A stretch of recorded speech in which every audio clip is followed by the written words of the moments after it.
मैंने अपने बड़े बेटे की शादी एक बहुत ही अच्छी लड़की से करवाई, जो कि देखने में बहुत ही सुंदर थी और मैं उसे पहचानती भी थी। लेकिन शादी की रात ही मेरे बड़े बेटे ने उस लड़की को डाइवोर्स दे दिया। मैंने गुस्से से अपने बेटे को घर से निकाल दिया और फिर मैंने उस लड़की की शादी अपने मंझले बेटे के साथ कर दी। लेकिन फिर मेरे मंझले बेटे ने भी सुहागरात के दिन ही उस लड़की को तलाक दे दिया। अब मैंने फिर से उस लड़की की शादी अपने तीसरे बेटे के साथ करा दी, लेकिन सुहागरात के दिन फिर से वही हुआ। आखिर ऐसा क्यों हो रहा था? मेरी बहू को मेरे बेटे तलाक क्यों दे रहे थे? इस सच्चाई का पता करने के लिए मैं अपने बेटे का शादी वाला जोड़ा पहनकर उस लड़की के पास सुहागरात मनाने के लिए चली गई। लेकिन फिर उसके बाद मेरे साथ जो हुआ, भगवान ना करे वह किसी के साथ हो, क्योंकि मेरा नाम इशिका है। मैं देहरादून की रहने वाली हूँ और मैं अपने मम्मी पापा की इकलौती बेटी हूँ। मेरी शादी एक बहुत ही बड़े ऊंचे खानदान में हुई है। मेरे ससुराल वाले भी बहुत ही अच्छे हैं। वो मुझे बहुत ही प्यार करते हैं, मेरी हर ख्वाहिश को पूरी करते हैं। हम दोनों सास बहू कम और माँ बेटी ज्यादा लगते थे। मेरी सास मुझसे बहुत ही प्यार करती है। उन्होंने कभी मुझे ये एहसास नहीं होने दिया मैं उनकी बहू हूँ। उन्होंने मुझे हमेशा अपनी बेटी की तरह माना और मैं भी उन्हें अपनी माँ की तरह मानती हूँ। रोज सुबह हम सास और बहू मॉर्निंग वॉक में टहलने के लिए जाते हैं। लेकिन थोड़ी देर टहलने के बाद ही मेरी सास रास्ता बदलकर कहीं चली जाती है और मुझसे कहती है कि मैं करीब 1 घंटे बाद वापस आ जाऊंगी, तुम वॉक करके घर वापस चली जाना। रोज मेरी सास यही करती थी, लेकिन मैं उन्हें अक्सर देखा करती थी। वो कोई अपने ही में खोई रहती थी। उन्हें देखकर ऐसा लगता था कि उनका मन बहुत ही दुखी है। वह चुपचाप रहती थी। मैंने बहुत कोशिश की थी मैं उनसे जान पाऊं कि आखिर वो दुखी क्यों रहती है। मैं चाहती थी कि वो अपने दिल की हाल मुझे बताए, मगर वो ऐसा नहीं करती थी। मैं एक डॉक्टर थी और मुझे उनके चेहरे को देखकर ही पता चल जाता था कि इनके अंदर ही अंदर कोई चीज खाई जा रही है। एक दिन दोपहर के समय मैं अस्पताल से घर वापस आ रही थी, तो मैंने अपनी सास को जेल के बाहर देखा। उन्हें जेल के बाहर देखने के कारण मैं बहुत ही आश्चर्यचकित थी। पहले तो मुझे यकीन नहीं हुआ कि यह मेरी सास है, और फिर पता करने के लिए जैसे ही मैं वहां पर पहुंची, तब तक मेरी सास जेल के अंदर जा चुकी थी। और मैं जैसे ही अंदर जाने लगी, वहां पर बैठे हुए सिपाही ने मुझे रोक लिया। फिर मैं अपनी सास के बारे में पूछा तो उन्होंने कहा, यह औरत तो यहाँ पर रोज आती है। मुझे समझ में नहीं आ रहा था कि आखिर मेरी सास जेल के अंदर क्यों गई।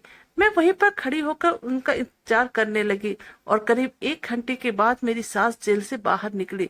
लेकिन जैसे ही उनकी नजर मुझ पर पड़ी, वो घबरा गई। मैंने बहुत ही प्यार से कहा, माँ जी, आप इस वक्त यहाँ पर क्या कर रही हैं और यहाँ पर आप किससे मिलने आती हैं? आज मुझे सब जानना है। मेरी सास कहने लगी, तुम घर चलो, मैं सब बताती हूँ। हम घर आकर कमरे में बैठ गए। मेरी सास अपनी कहानी सुनाने लगी। कहने लगी कि मेरी शादी बहुत ही अमीर खानदान में हुई थी और मैं अपने खानदान की सबसे बड़ी बहू थी, और मेरे पति मुझसे बहुत ही प्यार करते थे और मेरी बहुत ही इज्जत करते थे। एक एक करके भगवान ने मुझे 5 बेटों का माँ बनाया, लेकिन मेरी दिली ख्वाहिश थी कि मुझे एक बेटी हो। लेकिन भगवान ने शायद मेरी किस्मत में बेटी नहीं लिखी थी, और मेरे मन में तो यही ख्याल था कि मेरी पहली औलाद मेरी बेटी ही होती तो मैं अपने आप को और भी ज्यादा खुश नसीब मानती। लेकिन होता हमेशा वही है जो कि हमारी किस्मत में लिखा होता है, और मेरी किस्मत में सिर्फ बेटे ही लिखे थे। भगवान ने मुझे 5 प्यारे प्यारे बेटे दिए थे, लेकिन अभी मेरा छोटा बेटा 2 साल का ही हुआ था कि मेरे पति की मौत हो गई। मेरे सारे खानदान वालों की नजर अब मेरे बेटे पर पड़ी थी, क्योंकि मेरे बेटे बहुत ही खूबसूरत, स्मार्ट, हैंडसम और नौजवान था। मैंने उसकी परवरिश में कोई कमी नहीं की थी और उसे अच्छा संस्कार के साथ साथ उसकी पढ़ाई लिखाई भी बहुत अच्छे तरीके से करवाई थी। मैंने माँ होने का पूरा फर्ज बाखूबी निभाया था। अभी मेरे बड़े बेटे की उम्र 15 साल ही हुई थी कि अचानक से एक दिन मेरी ननद, एक लड़की जिसकी उम्र 12 साल हो रही थी, लेकर मेरे पास आई और मुझे कहने लगी, भाभी, यह बहुत ही प्यारी बच्ची है, इसका घर का हालत बहुत ही खराब हो गया है। वह लोग अपनी बेटी की परवरिश नहीं कर सकते हैं, क्योंकि उनकी और भी 4 बेटियां हैं। इसलिए मैं इसे आपके पास लेकर आई हूँ। आप इसे अपने पास रख लीजिए, क्योंकि आपकी कोई बेटी नहीं है। आज से आप इसे अपनी बेटी मान लीजिए। मुझे बेटी की ख्वाहिश तो बहुत पहले से ही थी, लेकिन अब मेरी इतनी हैसियत नहीं थी कि मैं किसी और बच्चे की परवरिश कर पाऊं। मैंने उसकी तरफ देखा, वह बहुत ही प्यारी बच्ची थी और देखने भी काफी खूबसूरत थी, जैसा लगता था कि चांद का कोई टुकड़ा हो। उसके मासूम चेहरा देखकर मैं अपनी ननद को ना नहीं बोल सकी और फिर मैंने उसे अपनी बेटी बनाकर अपने पास रख लिया। उस बच्ची का नाम रूही था। कुछ दिनों में रूही मेरे घर परिवार में अच्छी तरह से घुल मिल गई थी। मैं उसे अपनी बेटी बनाकर अपनी हर ख्वाहिश को पूरा करना चाहती थी। भगवान ने मुझे देर से ही सही, लेकिन मुझे एक बेटी का माँ बना ही दिया था। वो मुझे आंटी कहकर पुकारती थी और मेरे आगे पीछे हमेशा घुमा करती थी। मेरे सारे काम को बहुत ही प्यार से और भाग भाग कर करती थी। मुझे उससे बहुत ही प्यार हो गया था और वह मेरे दिल की टुकड़ा बन चुकी थी। लेकिन अचानक से 3 महीने के बाद ही उसके मम्मी पापा घर पर आ गए और मुझे कहने लगे कि मुझे मेरी बेटी वापस कर दो, क्योंकि अब हमारी स्थिति ठीक हो गई है और हम अपनी बेटी को वापस लेने आए हैं। मैं उन लोगों को कहा, यह कैसे हो सकता है? मैंने रूही को अपनी बेटी बना लिया है। और फिर वह लोग मुझे कहने लगे, अगर आपको इसको अपने पास रखना है तो इसके नाम से कुछ प्रॉपर्टी कर दो, ताकि उसकी भविष्य सुरक्षित रहे और हम माँ बाप भी निश्चिंत रहे कि मेरी बेटी का भविष्य सुरक्षित है। क्योंकि आज आप हो, लेकिन कल अगर आप नहीं रहोगे तब इसका क्या होगा? क्या आपके बेटा इसका ख्याल रखेंगे? मैं रूही की जुदाई बर्दाश्त नहीं कर सकती थी, इसलिए मैंने अपना एक प्लॉट उसके नाम कर दिया ताकि उसके माँ बाप को तसल्ली हो जाए। प्लॉट रूही के नाम होते ही उसके मम्मी पापा चुपचाप वापस चले गए, लेकिन अक्सर वो रूही से मिलने के लिए हर 2-3 महीने पे आ जाते थे और कभी कभी रूही भी उन लोगों से मिलने के लिए चली जाती थी। रूही के माता पिता की आर्थिक स्थिति ठीक नहीं थी, इसलिए कभी कभी मैं उन लोगों की आर्थिक मदद भी कर दिया करती थी। कभी रूही के हाथों कुछ पैसे भी भिजवा दिया करती थी, या फिर वह लोग जब भी आते थे तो मैं उन्हें कुछ पैसे दे दिया करती थी। मेरे सारे बेटे रूही को बहुत ही प्यार करते थे और उसे अपनी सगी बहन ही समझते थे। समय यूं ही बीत रहा था और मेरे रूही से लगाव दिन पर दिन बढ़ता ही जा रहा था। मैं उसे अपनी आंखों से ओझल नहीं होना देना चाहती थी, लेकिन अब रूही जवान हो गई थी और अब मुझे उसकी शादी करनी थी। मैंने उसके लिए रिश्ते ढूंढना शुरू कर दिया। एक दिन जब रूही के माता पिता मिलने के लिए आए तो उन्होंने मुझे कहा, आप रूही से इतना प्यार करती हैं तो क्यों नहीं उसे हमेशा के लिए अपने घर में ही रख लेती हैं? मैंने उनसे पूछा, पर यह कैसे हो सकता है? तो वो कहने लगे, आप अपने बड़े बेटे की शादी इससे करवा दो, उसके बाद यह सबके नजरों के सामने हमेशा रहेगी और कभी आपको छोड़कर भी नहीं जाएगी। मैं तो उनके ख्यालों से एकदम से चौंक गई और हैरत भरी नजरों से रूही के मम्मी पापा को देखने लगी।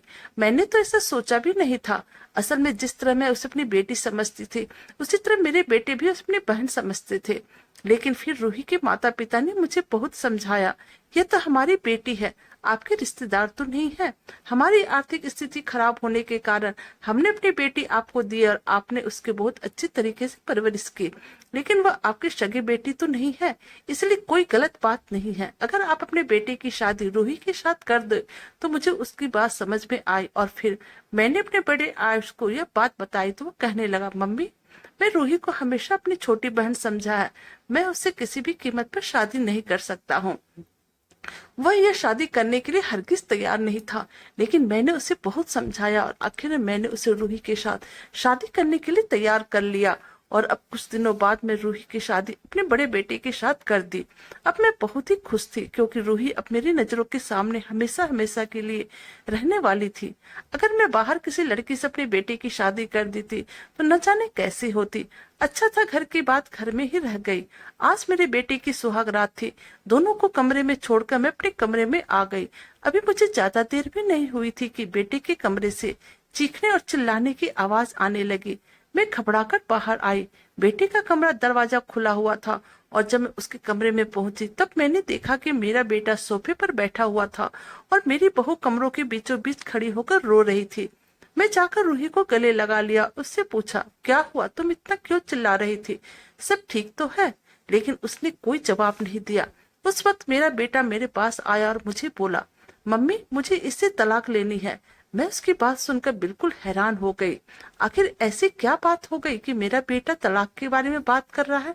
मैंने गुस्से से उसके चेहरे पर एक थप्पड़ मार दिया और कहा, तुम क्या बकवास कर रहे हो? तुम्हें समझ में आ रहा है?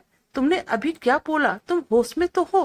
वह कहने लगा, मैं बिल्कुल होश में हूँ और मुझे इससे तलाक चाहिए। मैंने अपने बेटे को फिर एक थप्पड़ मारा और पूछा, आखिर तुम ऐसा क्यों कह रहे हो? वो कुछ नहीं बोला तो मैंने गुस्से में आकर उसे घर से निकाल दिया और कहा, आज के बाद तुम मेरे लिए मर गए हो, आइंदा इस घर में दोबारा कदम मत रखना। मेरा बेटा चुपचाप घर से चला गया, मगर उसने मुझे वजह नहीं बताई कि अपनी बीवी को तलाक क्यों देना चाहता था। और फिर जब मैंने अपनी बहू से यह पूछा तो कहने लगी, मुझे नहीं पता। कमरे में आते ही कहने लगे, मैं तुमसे शादी नहीं करना चाहता था, लेकिन माँ ने जबरदस्ती मेरी शादी तुमसे करवा दी। मैं तो तुम्हें अपना बहन मानता था और मैं तुम्हारे साथ पति पत्नी वाला रिश्ता नहीं निभा सकता हूँ, इसलिए मैं आज के दिन ही तुम्हें तलाक देना चाहता हूँ। और इतना बात कहकर मेरी बहू फूट फूट कर रोने लगी। घर में बहुत सारे मेहमान थे जिनके सामने मेरी इज्जत चली गई थी। मेरे बेटे ने मेरी नाक कटवा दी थी। रिश्तेदार लोग मेरे परिवार पर सवाल उठाने लगे। मेरे बहू के माँ बाप भी वहीं पर मौजूद थे। मुझे समझ में नहीं आ रहा था कि आखिर मेरा इतना होनहार और काबिल बेटा मेरे साथ ऐसा कैसे कर सकता है, क्योंकि शादी के लिए जब मैं उसे कहा था तब थोड़ा नाम करने के बाद वह एकदम से तैयार हो गया था और आज पहली रात ही वह अपनी बीबी से तलाक के बारे में बात करेगा। यह बात मैं समझ नहीं पा रही थी। मुझे वजह जानने की बड़ी जिज्ञासा हो रही थी। कोई तो वजह होगी। अगले दिन मेरी समधन और समधी ने बहुत हंगामा किया और वह लोग कहने लगे, अब मेरी बेटी का भविष्य खराब हो गया है, कोई तलाकशुदा लड़की से क्यों शादी करेगा? आपके बेटे ने मेरी बेटी की जिंदगी खराब कर दिया। उसके पास तो ज्यादा दौलत भी नहीं है कि दौलत के लालच में ही कोई मेरी बेटी को अपना ले और लालच में आकर उससे शादी करे। मैं बहुत शर्मिंदगी महसूस कर रही थी कि मेरी बेटी की वजह से आज मुझे यह दिन देखना पड़ रहा है। मैंने अपने बड़े बेटे को घर से और अपनी जिंदगी से पूरी तरह निकाल दिया और इसलिए अब उसके हिस्से की सारी प्रॉपर्टी मैंने अपनी बहू के नाम कर दिया। मेरी बहू मुझे बहुत ही मोहब्बत करती थी। वह मुझसे कहते रहती थी कि आप ही मेरी माँ बाप हो, मैं आपको छोड़कर कहीं नहीं जाऊंगी। मेरे बेटे ने मेरी बहू को तलाक दे दिया, लेकिन कुछ दिनों बाद मैंने देखा मेरी बहू अक्सर शाम के समय एक नजदीक पार्क पे चली जाती थी और मैं उसे जाने भी देती थी। मैं सोचती थी कि बेचारी का दिल लगा रहेगा। आखिर इस भरी जवानी में बिना किसी कारण के इसे दिन देखना पड़ा और इस सब का इसका कसूरवार मैं अपने आप को भी मानती थी। रूही मुझे दिखाने के लिए खुश रहा करती थी, मगर मैं जानती थी वो खुश नहीं है। कभी कभी मुझे उनकी हरकतें अजीब भी लगती थी, मगर मैं इस सोच का इग्नोर कर देती थी कि शायद यह सदमे की वजह से ऐसी ही हो गई है। वह सारा सारा दिन फोन पर बातें करती रहती थी और जब मैं पूछती थी तब कहती थी कि मम्मी से बातें कर रही हूँ। कभी बहुत परेशान होकर रोने भी लग जाती थी और एक दिन अचानक से मेरे सामने दुखों का पहाड़ टूट पड़ा। मेरे सबसे छोटे बेटे का एक्सीडेंट हो गया और वह इस दुनिया से मुझे छोड़कर हमेशा के लिए चला गया। यह मेरे लिए किसी सदमे से कम नहीं था। एक बेटा मुझे छोड़कर चला गया था और एक बेटा ना जाने कहां दर दर भटक रहा था, लेकिन इस पूरे समय में मेरी बहू ने मेरा बहुत साथ दिया। उसी की वजह से मुझे हिम्मत मिलती थी और फिर समय यूं ही आगे बढ़ता गया। कुछ दिनों बाद मेरी समधी और समधन जब मुझसे मिलने घर पर आए, मुझे कहने लगे, आप अपने दूसरे बेटे की शादी क्यों नहीं रूही के साथ कर देते हैं, क्योंकि आपको रूही की जरूरत है। मुझे उनकी बात समझ में आ गई थी और फिर इस बार मैंने दूसरे बेटे को बुलाकर रूही की शादी उसके साथ तय कर दी। मेरा दूसरा बेटा रूही की उम्र का ही था। पहले तो वह कहने लगा कि ना जाने भाई ने उसे क्यों तलाक दे दिया और अब आप चाहती हो कि मैं रूही से शादी कर लूं। वह तैयार नहीं हो रहा था, लेकिन मैंने उसे अपनी कसम देकर राजी कर लिया। मैंने उसे कहा, अगर तुमने मेरी बात नहीं मानी तो तुम अपनी माँ का मरा हुआ मुंह देखोगे। मेरी बात सुनने के बाद वह राजी हो गया और फिर उसने रूही के साथ शादी कर ली। मेरी बहन ने तो मुझे साफ साफ कह दिया था कि आप मेरी माँ हो, किसी गरीब से भी शादी करोगी तो कर लूंगी। अब जब दोनों की शादी हो गई तो मैं बहुत ही संतोषजनक हो गई थी। मेरे दिल को बहुत ही सुकून मिल रहा था। मुझे लग रहा था कि अब सब ठीक हो जाएगा, लेकिन पता नहीं क्यों मेरे दिल में बेचैनी लगी हुई थी। मैं भगवान से सब ठीक होने की प्रार्थना कर रही थी और अब फिर मैं उन दोनों के कमरे में छोड़कर अपने कमरे में वापस चली आई। लेकिन फिर वही हुआ जिसका मुझे डर था। मेरे बेटे के कमरे से चीखने और चिल्लाने की आवाज आने लगी। मैं अपने आप को संभालते हुए भागकर वहां पर गई। वही दृश्य देखा जो पहले देख चुकी थी। अब मेरा दूसरा बेटा भी मेरी बहू को तलाक देने की बात कर रहा था। मैंने उसमें पूछी तो वह मुझे कुछ नहीं बोला और चुपचाप उसी समय घर छोड़कर चला गया। मुझे तो समझ में नहीं आ रहा था कि आखिर हो क्या रहा है। मेरी बहू को एक बार फिर से तलाक देने की बात हो रही थी, जबकि उसने तो बहू का घूंघट भी नहीं उठाया था। अब मेरी बहुत ही ज्यादा बेइज्जती होने लगी। लोग कहने लगे घर को नजर लग गई है। क्योंकि कोई भी आज्ञाकारी और संस्कारी लड़का इस तरह की हरकत नहीं कर सकता है। लेकिन इस बार मुझे अब थोड़ा शक होने लगा था। आखिर कोई तो ऐसी वजह होगी ना कि मेरे दूसरे बेटे ने भी मेरी बहू को तलाक देने की बात कही। आखिर क्या वजह है? कसूर किसका था, बेटे का या मेरी बहू का? मैं बिल्कुल चक्र कर रह गई। इतनी सीधी बात नहीं थी जितनी नजर आ रही थी। मैं तो पागलों जैसी हो गई थी, क्योंकि मेरे दो बेटे घर छोड़कर जा चुके थे। एक मर गया था और एक बिस्तर पर था। अब बस मेरा तीसरा नंबर का बेटा ही रह गया था, जो कि मेरे पास सही सलामत था। लेकिन एक अजीब बात हो रही थी कि इतना कुछ हो जाने के बाद भी मेरी बहू अपनी मम्मी पापा के पास जाने के लिए एक बार भी मुझसे नहीं कह रही थी। वह मेरे पास ही रहना चाहती थी और हर वक्त अपना अधिक से अधिक समय अकेले कमरे में बंद होकर गुजारती थी। मैं एक दिन बीमार हो गई तो अपने बेटे के साथ डॉक्टर के पास चली गई। वापस लौटकर मैं रेस्टोरेंट में बैठकर खाना खा रही थी, क्योंकि मुझे बहुत जोर की भूख लगी थी। अभी रेस्टोरेंट के अंदर गई ही थी कि मुझे अपना बड़ा बेटा नजर आ गया, लेकिन वो एक लड़की से बात कर रहा था। मैंने उसका चेहरा तो नहीं देखा, क्योंकि उस लड़की की पीठ मेरी तरफ थी, लेकिन उसका कद काठी देख कर ना जाने मुझे क्यों वह रूही सी लग रही थी। मैं चुपचाप से एक कोने के टेबल पर बैठकर उन दोनों की हरकतों को देख रही थी। आवाज तो मुझे साफ सुनाई नहीं दे रहा था, मगर ऐसा लग रहा था कोई परेशानी वाली बात है। वह दोनों बहस कर रहे थे। थोड़ी देर बाद मेरा बेटा उस लड़की के साथ बाहर निकल गया, और इस बार भी मुझे वह मेरी बहू ही लग रही थी, लेकिन उसका चेहरा ढका हुआ था, इसलिए मैं उसे देख ना पाई थी। फिर मैंने सोचा कि मेरी बहू यहाँ कैसे आ सकती है, भला उसकी तो मेरे बड़े बेटे के साथ तलाक हो गई है। मैं इस वक्त नौकरानी को फोन लगाया, उससे पूछा, जरा देखकर बताओ तो रूही दीदी घर पर है कि नहीं। फिर नौकरानी ने मुझे बताया कि नहीं, वह घर पर नहीं है। अब तो मेरा पूरा शक अपनी बहू की तरफ बढ़ गया था। अब घर आने के बाद मैं हर वक्त अपनी बहू पर नजर रखने लगी, लेकिन मुझे उसके खिलाफ कोई सबूत नहीं मिला। लेकिन एक दिन मैंने देखा कि सुबह सुबह मेरी बहू जल्दी जल्दी कहीं जा रही थी। मैं भी उसके पीछे पड़ गई, और फिर जब मैं उसका पीछा किया, मुझे उस वक्त झटका लगा जब मैंने देखा कि वह मेरे 2 नंबर बेटे के साथ बात कर रही थी। वह वाकई में मेरे बेटे से मिल रही थी, मगर किस लिए और क्यों? उन्होंने तो उसे तलाक दे दिया था। मैंने रूही से कई बार पूछने की कोशिश की थी, आखिर मेरे बेटे ने तुम्हें तलाक क्यों दिया, मगर उसने मुझे कुछ नहीं बताया। आखिर में अब यह रात जानने का फैसला कर लिया। मैंने रूही से कहा, तुम मेरे तीसरे बेटे से शादी कर लो, क्योंकि मैं तुम्हें इस तरह नहीं देख सकती। क्या तुम इसके लिए तैयार हो? फिर वो मुझसे कहने लगी, आप मेरी माँ हो, जो चाहो मेरी जिंदगी के साथ कर सकते हो। मेरे ऊपर आपका पूरा हक है। मैं उसकी शादी सिर्फ इसलिए अपने बेटे से करवाना चाह रही थी कि यह राज का पता चल सके। आखिर ऐसा क्या होता है, या फिर वह मेरे बेटे से क्या कहती है, वो उसे तलाक दे देता है। मैंने शादी तय कर दी। मेरा बहू बहुत खुश लग रही थी। मेरा बेटा उससे 2 साल छोटा था, मगर उसने मेरे फैसले के आगे अपना सर झुका लिया था। शादी वाली रात मेरे बेटे ने कहा, मेरी तबीयत ठीक नहीं है, मुझे दवा ला दो। मैंने उसे दवा ला कर दे दिया, और फिर मुझसे बोला कि मैं थोड़ी देर बाद थोड़ा टहल कर आता हूँ, शायद मेरी तबीयत अच्छी लगने लगे। यह कहकर उसने शेरवानी उतार दी और दूसरे कपड़े पहनकर टहलने के लिए चला गया। अब मुझे मौका मिल चुका था। मैंने उसकी शेरवानी पहनी और उसकी जगह पर खुद कमरे में चली गई और चेहरे पर सेहरा डाल दिया, ताकि मेरी बहू मेरा चेहरा ना देख सके। मैं कमरे का दरवाजा खोलकर अंदर चली गई। देखा तो मेरी बहू बेड पर बैठी हुई थी। अपने दूल्हे को देखते हुए बेड पर से उठ खड़ी हुई और खुद कहने लगी, मैं जानती हूँ कि तुम मेरे पति हो, मगर मैं इतना कहना चाहती हूँ कि मैंने तुम्हें हमेशा अपना छोटा भाई समझा है। मैं तुम्हें उस रूप में कबूल नहीं कर सकती हूँ। तुम्हें याद है, मैं और तुम इकट्ठे बचपन में एक साथ खेला करते थे। मैंने तुम्हें भाई का दर्जा दिया है, और अब मैं तुम्हारे पति का दर्जा नहीं दे सकती हूँ। और तुम्हारी माँ ने मेरी शादी जबरदस्ती तुमसे करवा दिया। तुम्हारी माँ ने कहा था कि तुम शादी की रात ही मेरे बेटे से तलाक मांग लेना। वह बस दुनिया को दिखाना चाहती है कि उन्हें मेरी कितनी परवाह है और मुझसे कितना लगाव है। तुम्हारे बड़े भैया ने भी मुझे इसलिए तलाक दिया, और फिर मंझले वाले ने भी वही किया, और अब तुम्हारी बारी है। तुम लोग अपने माँ के वचन को निभाओ, और अब तुम मुझे तलाक दे दो। फिर उसने मुझसे कहा कि अगर तुम्हें यकीन नहीं होता तुम मेरी माँ से पूछ लो। और फिर उसने अपनी माँ को फोन किया, तो थोड़ी देर बाद ही मेरी समधन भी कमरे में आ गई और कहने लगी, बेटा यह ठीक कर रही है। इसने तुम्हें हमेशा अपना सगा भाई समझा, और इसने तो तुम्हारी माँ को बहुत मनाया कि शादी ना करे, मगर वह ना मानी। मेरी बेटी तुम्हें पति के रूप में कबूल नहीं कर सकती है, या किसी और को पसंद करती है। तुम उसे तलाक दे दो, ताकि इसकी शादी में उस लड़के से करवा दूं। मेरी समधन और मेरी बहू को मालूम नहीं था कि सेहरा के पीछे मैं हूँ।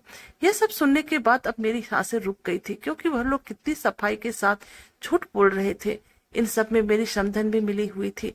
अब मुझसे और बर्दाश्त नहीं हुआ और अब मैंने अपना सेहरा अपने चेहरे पर से उतार कर फेंक दिया। वह दोनों मुझे देखकर घबरा गई। उन दोनों को उम्मीद नहीं थी कि उनके सामने मैं खड़ी थी। मैंने आगे बढ़कर रूही के मुंह पे एक जोरदार थप्पड़ मार दिया और उसे बोला, मम्मी मत कहो मुझे, तुम लोग कितना घटिया निकलोगी। यह मैंने आज देख लिया। मुझे यकीन नहीं हो रहा है कि जिसने मैंने अपनी जान से ज्यादा चाहा, आज उसने मेरे साथ धोखा किया। आज तुमने दिखा दिया कि चाहे परवरिश कितनी भी अच्छी क्यों ना हो, लेकिन खून अगर गंदा हो तो वह कभी भी सही काम नहीं कर सकता है।